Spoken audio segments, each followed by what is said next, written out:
Unsaon sa paggamit kini mga mobile phone banking services?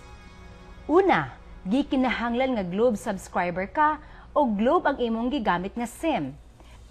Mahimong gamiton sa parehong postpaid o prepaid subscriber ang mga mobile phone banking services.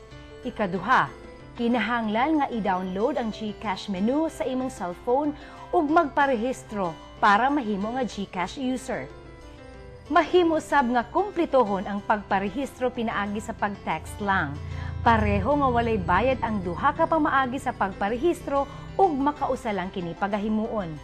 Pagkahuman sa pagparehistro, aduna kanay kaugalingon nga mobile wallet sa imong cellphone nga protektado sa imong Mobile Personal Identification Number o MPIN. Ug kung narehistro ka na, mahimo ka nang mag-cash in. Kung mag-cash in, ilisan ang imong cash og electronic money o electronic nga kwarta nga GCash nga isulod sa imong mobile wallet nga naa sa imong cellphone. Kung aduna ka na GCash sa imong cellphone, mamahim na nimo nga ipadala o ibalhin ngadto sa cellphone sa uban o phone-to-phone transfer. Isip, remittance o bayad sa produkto o serbisyo. Ang GCash usab mamahimong gamiton nga ibayad og mga bill sa kuryente, tubig ug uban pa. Dugang paniini, pwede usab ang GCash gamiton nga pang-load o prepaid airtime para sa imong cellphone o cellphone sa uban. Kung magpa-cash out, ilisan ang imong GCash o cash o kwarta. Ipadala lang ang gusto nimo nga kantidad nga GCash gikan sa imong mobile wallet nga anaa sa imong cellphone ngadto sa mobile wallet nga nausab sa cellphone sa GCash outlet. Kung madawat na sa GCash outlet ang GCash nga imong gipadala, tagaan ka na og kwarta o cash tukma sa kantidad nga imong gipadala nga GCash. Aduna nay kapin sa 8,000 nga accredited GCash, cash-in, cash-out outlets ug GCash partners nga mga tindahan ug establishment sa tibuok nasod. Kung buot sa inyong kumpanya nga paubsan ang gastos sa payroll servicing ug walay samok nga paghatag sa inyong sweldo, bisita ang inyong pinakaduol nga rural bank ug pangutan-a kung adunay sila'y serbisyo nga tax as sweldo.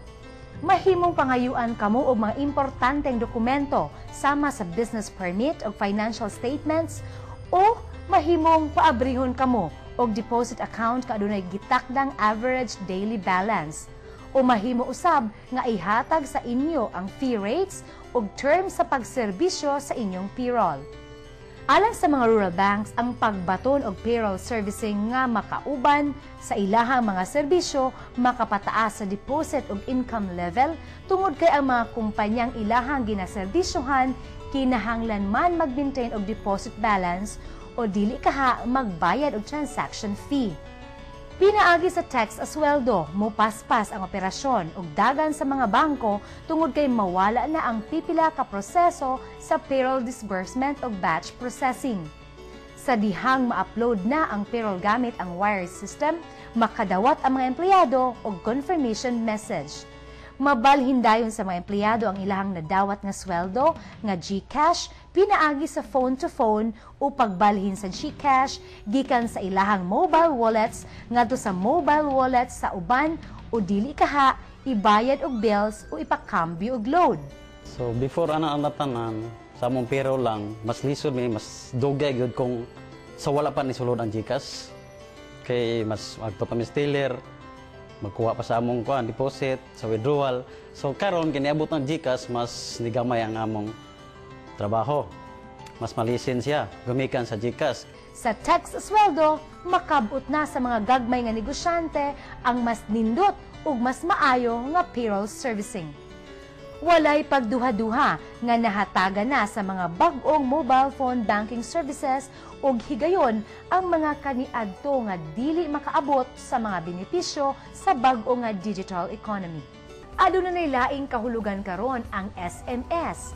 Dili lang kini gitawag nga short messaging service, kung dili ang SMS karon pwede na usab tawagon nga send money, make money, and save money.